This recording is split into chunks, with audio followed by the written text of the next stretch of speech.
লালকেল্লার বোমা বিস্ফোরণ ঘটনা আপনারা তো সকলেই শুনেছেন, কিন্তু আপনি কি জানেন লালকেল্লার নাম লালকেল্লা কেন হলো? আর আদৌ কি এটা লাল রঙের ছিল?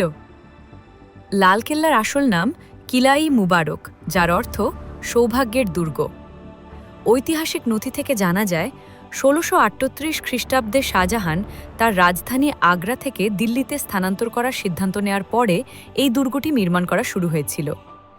তখন দুর্গটি বানানো হয়েছিল চুনাপাথর আর হোয়াইট মার্বেল দিয়ে, যার ফলে দুর্গটি সাদা রূপ ধারণ করেছিল।